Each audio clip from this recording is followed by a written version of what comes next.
In this video, we shall learn how to analyze whether a given rational number is a terminating or a non-terminating decimal. Now, for any rational number which is of the form p by q, if q can be factored and its prime factors are either 2 or 5 or both, then it is a terminating decimal. Otherwise, it is a non-terminating decimal. That means if other than 2 or 5, if you have any other number, a prime number, which is a factor of the denominator, which is q, then it is a non-terminating decimal. So say for example, if you have a denominator q, which is say 54. Now 54 can be written as 2 into 3 into 3 into 3. Now in this case, because of the existence of 3, 54 shall be having two types of prime numbers, which are 2 and 3, and hence if 54 is the denominator, then it will result into a non-terminating decimal.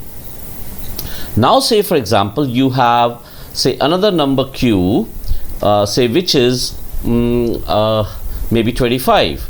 So now 25 is 5 square.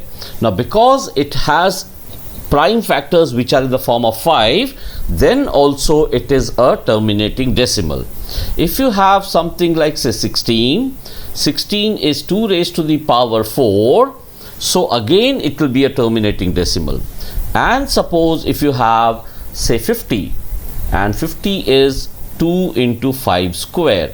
Now because it has both the factors, both the prime numbers 2 and 5, it is again going to be a terminating decimal. So the only condition for a terminating decimal is that its denominator should have prime factors only in the form of 2 and 5. It may have only 2, it may have only 5, it may have 2 and 5 both. But if there is another prime factor other than 2 and 5, then it is not a terminating decimal. Let us talk about the very first question on the right hand side, 13 over 3125. Now we know 3125, it is equal to 5 into 5 into 5 into 5 into 5. That is 5 raised to the power 5. Now because it has only 5 as a prime factor, so it is a terminating decimal. Now how do we convert this into a terminating decimal? Now you have 13 over 3125, which can be written as 13 over 5 raised to the power 5. Now what do we do is that we put up 2 with an exponent in such a way that the exponent of 5 and 2 are same. So what do we do is that we multiply up and down by 2 raised to the power 5. Now the numerator becomes 13 into 2 raised to the power 5 is 32 over, now we know if it is a to the power m into b to the power m, it becomes a into b raised to the power m. Now the numerator once again becomes 13 2s are 26, 13 3s are 39, so 41 over 10 to the power 5. And so your final answer will be 0.00416. I'm sure you must have followed this. Let us also talk about the second question. Okay, now in the second case, we have 8 as the denominator. So that is 2 cubed. Now once again, because it has 2 as a prime factor, therefore it is a terminating decimal. Now we start to convert this into a terminating decimal. We can write this as 17 over 2 cube. Now because it's a cube, so what do? We multiply up and down by 5 cube. Now the numerator becomes 17 into 125 over 10 to the power 3.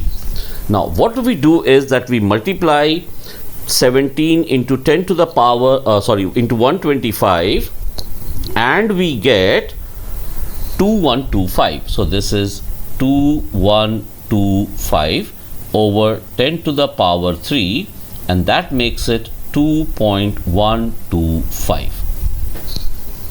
In the third case, what do we do is that we again factorize the denominator being 455. Now the factors are, first we divide by 5, so we get 5 9s are 45, 5 1s are 5. Then we have 5 into 3 into 17. No, not 17, sorry. 17 3s are 3, no, not 3 exactly. Okay. So 13 7s are 91, 13 into 7. Okay. Now over here we have prime factors which are other than 5 and 2. We also have 13 and we have 7. So it is a non-terminating decimal. Non-terminating. Now in the last case, if I factor the denominator, it is 3 into 5 into 5. Now looking at it for the first time, it appears that because of the presence of 3, this is a non-terminating decimal. But if we sit down to reduce the fraction 9 by 75, it actually becomes 3 by 25. This is 3 over 5 square. Now because it's a square, we multiply up and down by 2 square. Now this is equal to 3 into 4 over 10 to the power 2. That is 12 over 100, and that is equal to 0.12.